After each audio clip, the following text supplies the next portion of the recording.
स्वागत है दोस्तों आपका आपके अपने YouTube channel life with ARV पर। आज हम बात करेंगे उस चीज़ के बारे में जो जिसका नाम है आलस। आलस को कैसे दूर किया जाए और इससे कैसे छुटकारा पाया जाए और इससे जो है हम कैसे बच सकते हैं, इन्हीं सब चीज़ों पर आज हम बात करेंगे इस वीडियो में। तो सबसे पहले बात करते हैं कि अगर आपका भी जैसे मान लीजिए आप भी किसी काम को टालते रहते हैं या मोबाइल चलाते रहते हैं या ऐसे बिस्तर पर बेवजह लेटे रहते हैं और अपने काम को डिले करते रहते हैं, जो कि आपके लिए बहुत ही ज़रूरी होता है। और अगर मान लीजिए आपको आलस की वजह से अगर आपके सपने और छूट जाएं या आपको अपने सपनों को टालना पड़े, तो आपको आलस को चुनना चाहिए कि आपको अपने सपने को चुनना चाहिए। तो सबसे ज़रूरी क्या है कि आपको अपने सपनों से जो है कंप्रोमाइज़ नहीं करना चाहिए। और वो आलस ऐसी चीज़ है कि आपको हर घड़ी और हर समय हर क्षण आपको पीछे की ओर खींचती है। तो इससे कैसे बचा जाए, इन्हीं सब बातों पर आज हम बात करेंगे। तो सबसे पहले बात करेंगे कि इन्वायरमेंट की। अगर आप कोई भी काम करते हैं तो सबसे पहले होता है कि इन्वायरमेंट क्या है आपका। अगर मान लीजिए कि आप पढ़ाई कर रहे हैं तो आप या मोबाइल चला रहे हैं या मोबाइल पर कोई वीडियो देख रहे हैं पढ़ाई से रिलेटेड, या कुछ सीख रहे हैं या कुछ देख रहे हैं कि आपको उसका जो वैल्यू है वो आपके जीवन में ऐड हो।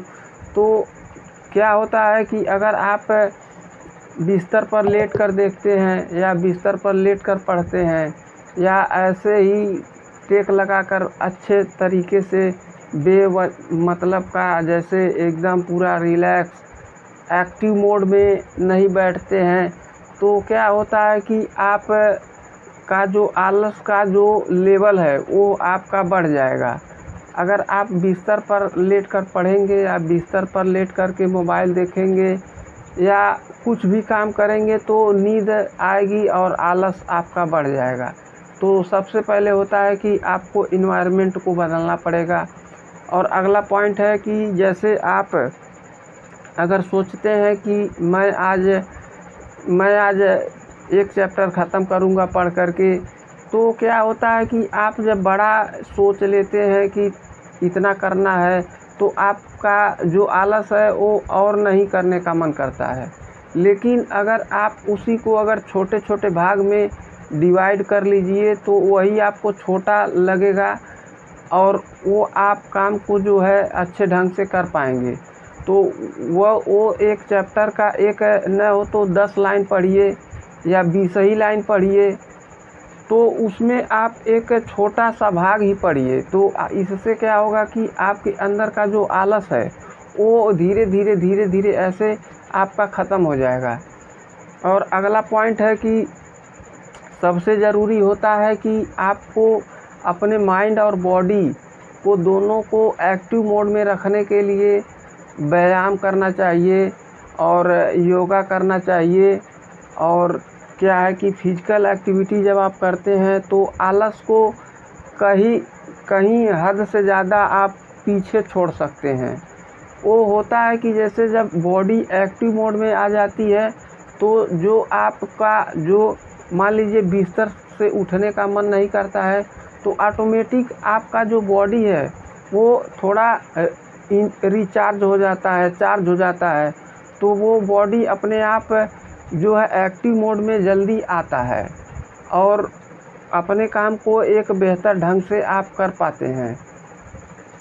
और उसके बाद अगला पॉइंट है कि अगर आप जो है कि आपका अगर सुबह उठने का मन नहीं करता है तो उसको आप क्या कीजिए कि कुछ लोग होते हैं या सभी लोग होते हैं, हम ही लोग हैं, तो क्या होता है कि सुबह में उठने का जो मन नहीं करता है, बहुत ही कम लोग सुबह में उठ पाते हैं। उनके लिए एक प्रॉपर तैयारी करना पड़ता है कि मतलब मुझे सुबह जगना है या मुझे इतने बजे जगना है, तो उनको ऐसा लगता है कि मैं जागूंगा कैसे सुबह जागूंगा, कैसे उठूंगा, इतना बड़ा टारगेट लगता है उनको। तो ये होता है कि जैसे कि आप अगर सुबह जागते हैं तो आपको बहुत ज़्यादा बेनिफिट मिलता है। होता क्या है कि सुबह आपको जागने के लिए सबसे ज़रूरी काम होता है कि अगर आप अलार्म लगाते हैं तो उसको दूर रखिए, और अलार्म बजते ही आपको तुरंत उठ जाना है।